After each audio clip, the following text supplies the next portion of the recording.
그만 찍어 버리소서 하였다 하시니라. 아멘. 무화과 나무의 비유에 대해서 오늘 말씀을 듣도록 하겠습니다.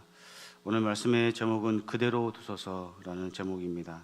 예수님께서 이 비유를 무화과 나무의 비유를 하신 이유는 인자 곧 예수님께서 하늘에서 구름 타고 오시는 것을 보게 될 것이라고 말씀하시면서 종말에 어떤 일이 일어나는지 이 본문을 통해서 우리에게 말씀하고 계십니다.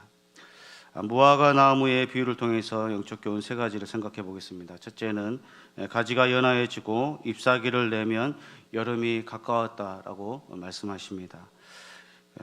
13장 6절에 보면 이에 비유로 말씀하시되 한 사람이 포도원에 무화과 나무를 심은 것이 있더니 그 열매를 구하였으나 얻지 못한지라 라고 말씀합니다.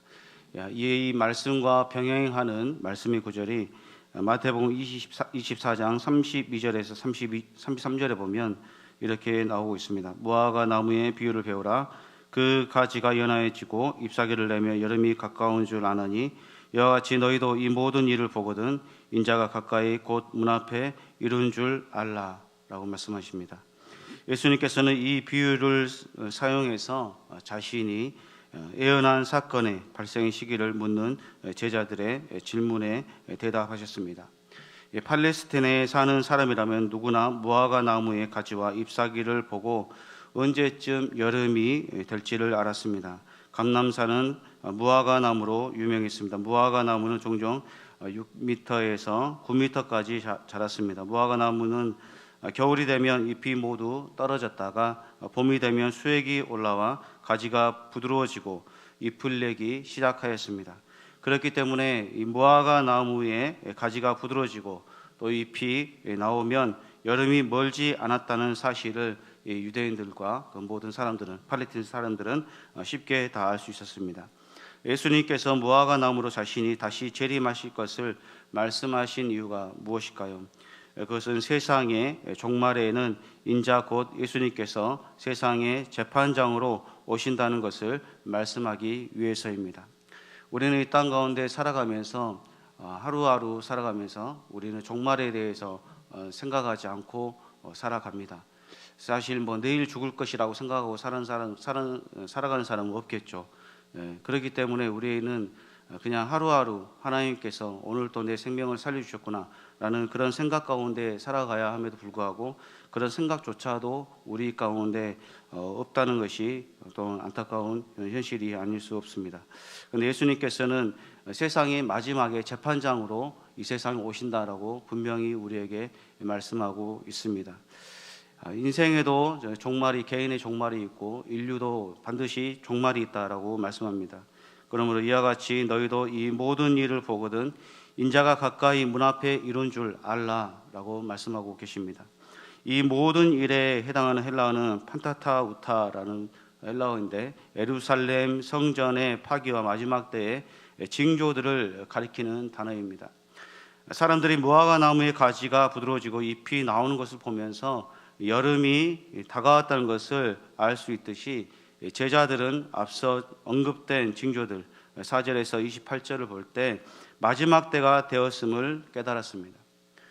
인자가 가까이 문 앞에 이룬 줄 알라라는 이 말씀은 무엇을 말씀하고 있을까요? 곧 징조들을 말씀합니다.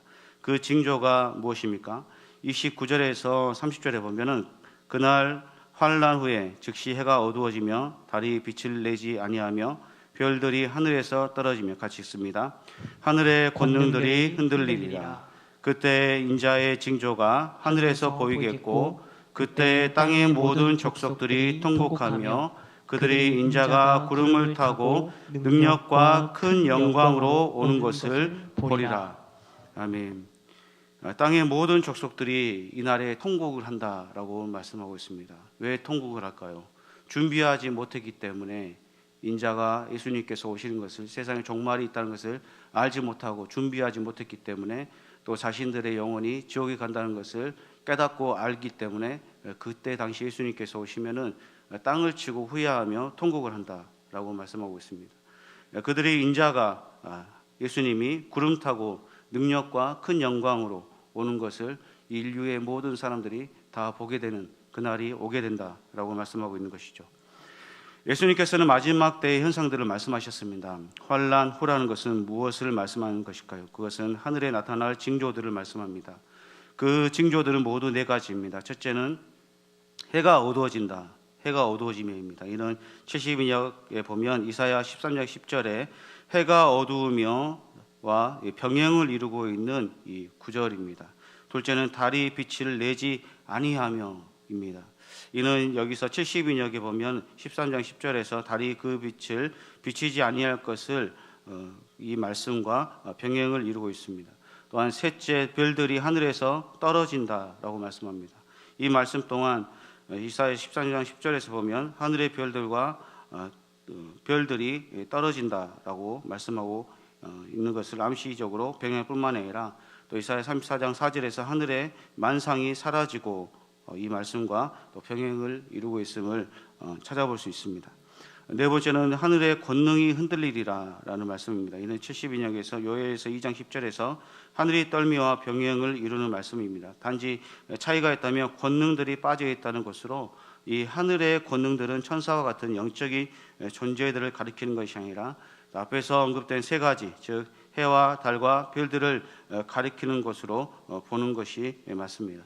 또 이러한 네 가지는 모두 묵시적인 표상들로 이는 종말론적인 심판이 도래했다는 것을 알려주고 있는 단어들이 바로 이것입니다. 해가 어두워지고 달이 빛을 내지 못하고 별들이 하늘에서 떨어지고 또 하늘의 권능들이 흔들린다라는 이 네 가지의 징조들이 바로 종말론적인 심판이 도래했다는 것을 알려주고 있는 단어들입니다.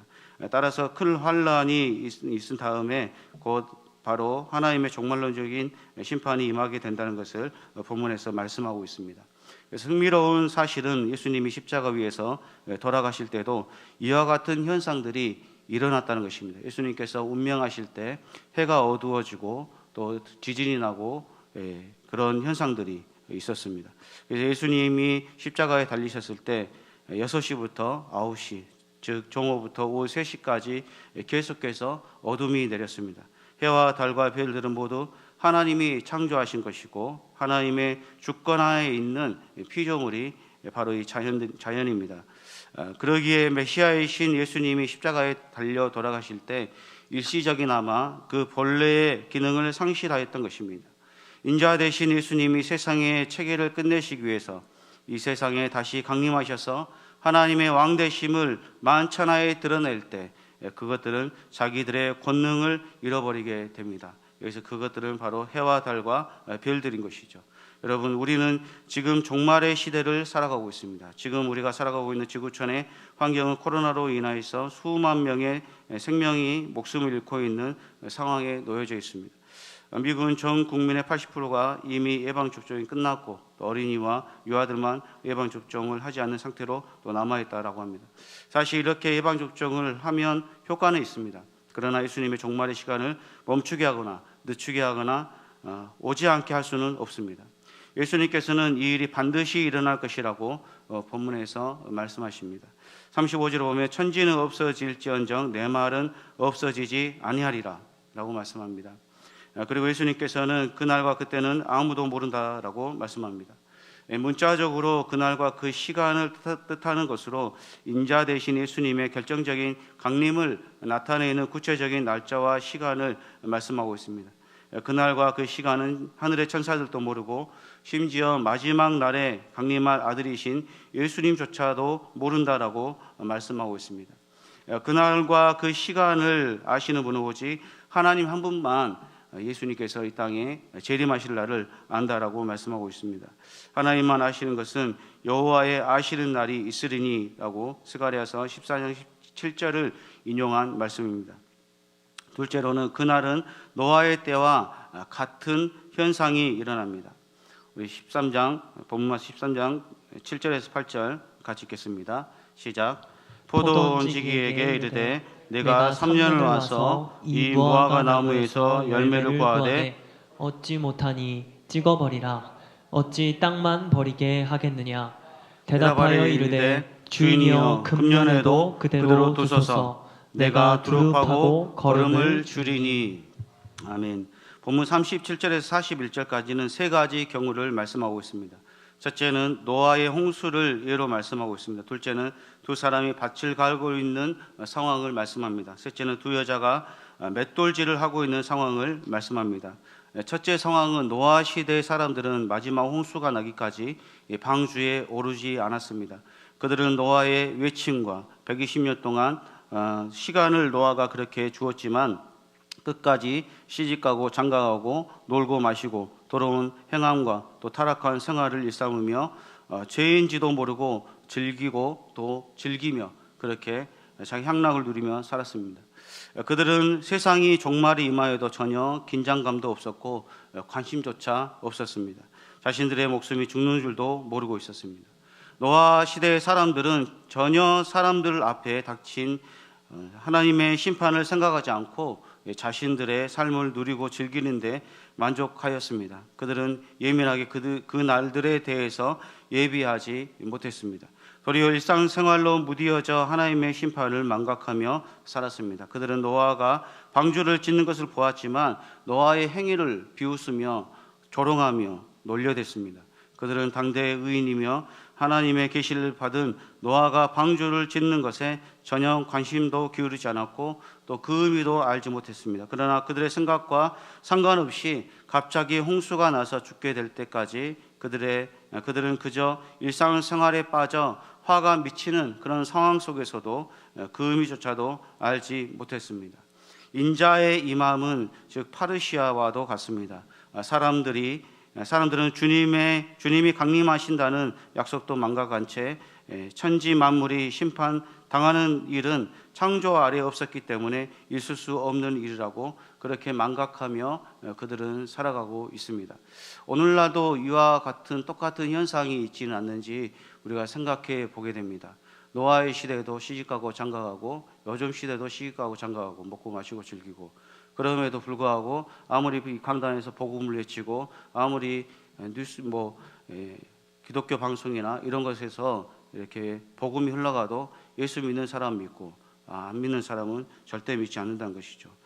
40절에 42절에 보면 두 사람이 밭에서 일하고 있는데 한 사람은 하나님께 데려가고 한 사람은 버림을 받았다라고 말씀하고 있습니다. 그리고 두 여자가 맷돌질하고 있다가 같은 상황을 맞이합니다. 이 말씀은 데려감을 당하는 사람이나 남겨둠을 당하는 사람 사이에는 신분적으로나 신앙적으로 어떤 차이도 없고 또 말씀도 하고 있지 않습니다. 파르시아 즉 하나님의 나라가 임함으로 이들의 운명이 가리고 있는 것을 보아 데려감을 당한 사람은 인자의 천사들이 사방에서 모을 때 이끌림을 받은 택함받은 자이고 구원받은 사람입니다. 반대로 버려둠을 당했다는 것은 예수님을 영접하지 않는 자들이고 종말론적인 심판을 당하게 된다는 사실을 말씀하고 있습니다. 두 여자가 맷돌질을 당하고 있다는 것은 예수님 당시 여자들이 가족들의 식사를 마련하기 위해 매일 곡식을 가는 일을 나타냅니다. 이 맷돌을 가는 일을 여자들이 하는 일이었기 때문에 두 여자로 마태복음에서 말씀하고 있습니다. 즉 여자들 역시 일하는 사람들처럼 하나는 데려감을 당하고 하나는 남겨둠을 당하게 되는 것입니다. 예수님께서 골고다 언덕 위에 십자가에 못 박혀 계셨을 때 우편 강도가 있었습니다. 두 강도 중 하나는 예수님을 비난했지만 한 강도는 예수님의 나라가 임할 때 자신을 구원해 달라고 요청하였습니다. 그에게 주님께서는 오늘 내가 나와 함께 낙원에 있으리라 라고 예수님께 약속을 받았습니다. 그러기에 그리스도인들은 하나님께서 겸손한 자에게 은혜를 베푸신다는 사실을 알고 또 겸손하게 하나님 앞에 믿음으로 나아가야 하겠습니다. 셋째는 그 날이 언제 올지 모르기 때문에 우리는 깨어 있어야 한다라는 것을 말씀하고 있습니다. 오늘 본문 말씀 13장 9절 말씀입니다. 같이 읽습니다. 시작. 이후에 만일 열매가 열면 좋거니와 그렇지 않으면 찍어버리소서 하였다 하시니라. 아멘. 마태복음에 보면 13장 42절에 43절에 보면 그러므로 깨어있으라. 어느 날 너희가 임할는지 너희가 알지 못함이니라. 너희도 아는 바니 만일 집주인이 도둑이 어느 시각에 올 줄 알았더라면 깨어있어 그 집을 뚫지 못하게 하였으리라라고 말씀합니다. 집주인은 어느 시간에 도둑이 벽돌로 된 벽을 뚫고 온다는 사실을 알았다면 도둑이 오는 것을 막고 예비하고 대책을 세웠을 것입니다. 메시아가 오는 정확한 날짜와 시간을 안다면 사람들은 쉽게 그날과 그때를 준비할 수 있을 것입니다. 하지만 그날과 그 시간은 오직 하나님만 아십니다. 그래서 그리스도인들은 더욱더 스스로를 돌아보아 하나님의 뜻으로부터 떠나지 않도록 주의하고 영적으로 깨어있어 예수님의 재림을 기다리며 살아가는 마지막 믿음의 세대가 되어야 하겠습니다. 마지막 결론으로 만약 세상 사람들 모두가 주님의 재림의 때를 안다고 한다면 악한 자들도 다 그 시간이 되기 전에 맞춰서 용서를 구하고 또 회개하고 주님 앞에 돌아올지도 모릅니다. 그러나 그 시간과 그 때가 온다고 할지라도 끝까지 회개하지 아니하고 끝까지 예수 믿지 아니하고 끝까지 하나님을 업신여기고 조롱하고 하나님을 욕되게 하는 그런 사람은 반드시 또 생겨난다는 것이죠. 예수님 믿을 사람은 믿고 믿지 않는 사람은 콩으로 매주를 쓴다고 가르쳐줘도 앞에 있는 금덩어리를 보여줘도 절대 믿지 않는다라는 것입니다. 이 시대가 노아의 시대와도 같은 현상을 지금 보여주고 있다고 볼 수도 있습니다. 소돔과 고모라 시대에도 마찬가지입니다. 소돔과 고모라 시대에도 불과 유황을 하나님께서 심판하신다 하셨지만 그들은 끝까지 의인 한 명도 아브라함은 찾지 못했습니다. 이와 마찬가지로 우리가 믿음의 세대 가운데 우리가 살아간다면 정말 우리가 하나님께서 다시 오실 날을 우리가 더욱더 예비하고 또 믿음으로 살아가는 그러한 우리 믿음의 세대가 되어야 하겠습니다.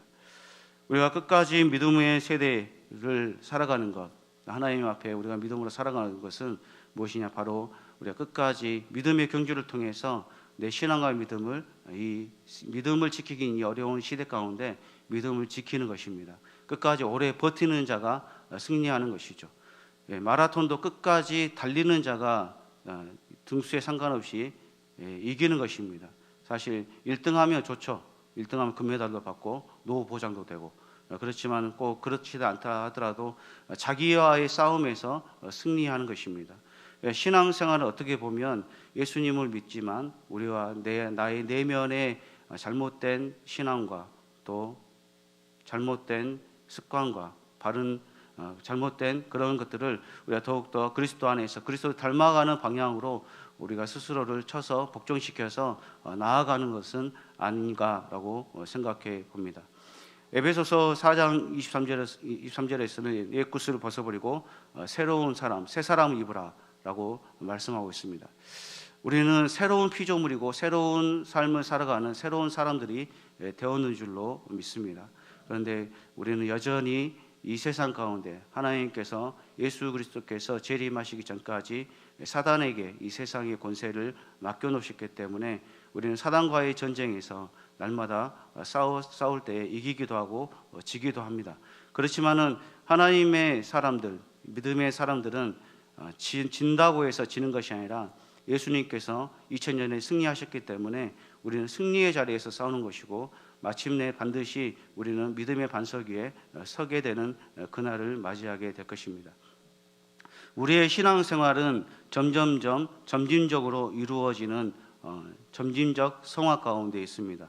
점진적 성화는 무엇이냐? 예수 그리스도 닮아가는 점진적으로 우리가 예수님을 닮아가는 그런 여정 가운데 우리의 인생이 놓여져 있는 것이고 완전 성화는 예수님께서 재림하시거나 우리의 인생의 종말을 맞이하고 우리의 목숨이 끊어질 때 천국에 입성할 때 완전 성화, 완전한 그리스도인으로 완전한 천국 백성으로 변화되어진다는 것입니다. 그러므로 정말 하나님께서 우리의 삶 가운데 함께해 주셔서 여러분들이 이 종말의 시대 가운데 이 패역한 시대 가운데 우리가 살아갈 때 믿음을 지키기 힘든 이 시대 가운데 살아갈 때 정말 하나님께서 힘주시고 능력주시고 또 은혜 주셔서 정말 믿음의 세대로 하나님께서 기뻐하시는 믿음의 사람으로 성장해 나아가시기를 주님의 이름으로 소원합니다. 우리 찬송가 죄에서 자유를 얻게 함은 찬송가 268장 찬송하겠습니다.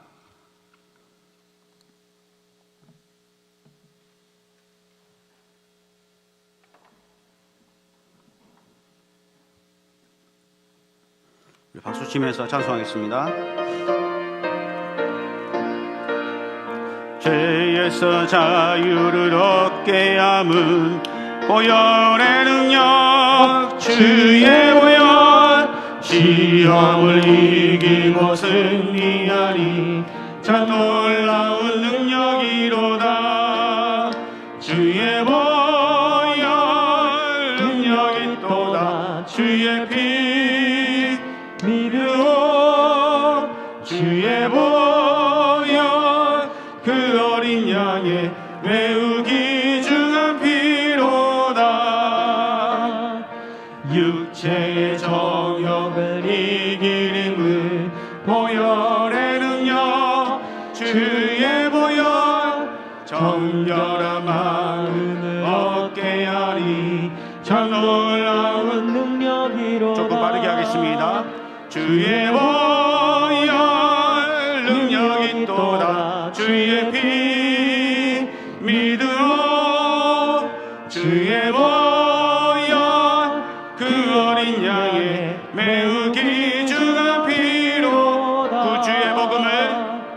구주의 복음을 전할 제목 보혈의 능력 주의 보혈 날마다 나에게 찬송 주니 참 놀라운 능력이로다. 주의 보혈 능력이 또다. 주의 피 믿으오. 주의 보혈 그 어린 양의 매우 귀중한 피로다. 우리 두 가지 기도 제목 가지고 기도하겠습니다. 첫 번째는 하나님 나라를 소망하는 믿음의 사람이 되게 하여 주옵소서. 우리가 세상을 살아갈 때 하나님의 도움이 없이는 살 수 없음을 고백하게 하시고 또 하나님의 도우심을 받아 천국을 소망하는 믿음의 사람이 되게 해달라고 기도하겠습니다. 두 번째로는 온전한 믿음으로 살아가게 하여 주옵소서. 하나님 나라를 소망하는 믿음으로 살아갈 때 우리가 좌로나 우로나 흔들리지 말고 온전한 믿음의 사람으로 세워져 가게 해달라고 기도하겠습니다. 두 가지 기도 제목 가지고 기도합니다. 하나님 나라를 소망하는 믿음의 사람이 되게 하여 주옵소서. 온전한 믿음으로 살아가게 하여 주옵소서. 두 가지 기도 제목 가지고 주여 은혜를 주옵소서 두 번 부르짖고 기도합니다. 주여 은혜를 주옵소서. 주여 은혜를 주옵소서. 자비하시고 내시는 하나님 아버지 감사합니다. 하나님 주께서 아버지 함께 해주시고 하나님 믿음으로 살아갈 수 있도록 주께서 은혜를 베풀어 주옵소서. 하나님 나라를 소망하는 믿음의 사람이 되게 하여 주옵소서. 예수 그리스도께서 하늘에 하나님 권세를 가지시고 하나님 영광과 함께 하나님 오신다고 하나님 말씀하셨사오니 하나님 다시 오실 예수 그리스도를 하나님 믿음으로 기다리는 믿음의 세대가 될 수 있도록 주께서 역사해 주시고 날마다 하나님 예수 그리스도를 벗어버리고 새로운 믿음의 삶, 새로운 삶을 살아갈 수 있도록 주께서 역사하여 주옵소서. 하나님 마음을 새롭게 해주시고 생각을 새롭게 해주시고 하나님 행동을 새롭게 해주시고 하나님 온전히 주님의 천국 백성의 하는 모습으로 이 땅 가운데 하나님 나라를 소망하며 믿음으로 살아갈 수 있도록 주여 도와주옵소서. 온전한 믿음의 사람이 되게 하여 주옵소서. 하나님 나라를 소망하는 믿음으로 살아갈 때 우리가 좌로나 우로나 흔들리지 않게 하여 주옵시고 하나님 온전히 하나님의 사람으로 하나님 왕같은 제사장으로 하나님 거룩한 성품으로 하나님 살아갈 수 있도록 주여 도와주옵소서. 온전한 믿음의 사람이 되게 하여 주옵소서. 하나님 온전의 옷깃을 벗어버리고 또 하나님 변화를 받아 하나님의 온전하시고 기뻐하실 뜻이 무엇인지 하나님 분별하는 믿음의 세대가 될 수 있도록 주여 역사하여 주옵소서. 주님 아버지 인도하여 주옵시고 온전한 믿음의 사람이 될 수 있도록 주여 도와주옵소서. 주님 아버지 인도하여 주옵소서. 주님 오신 날을 하나님 예비하며 또 하나님 날마다 믿음의 선한 싸움을 싸우며 하나님 믿음의 전신갑주를 입고 하나님 날마다 살아갈 때 하나님께서 기뻐하시는 믿음의 삶을 살 수 있도록 주여 도와주시옵소서. 주님 아버지 인도하여 주옵소서. 주님 도와주옵소서.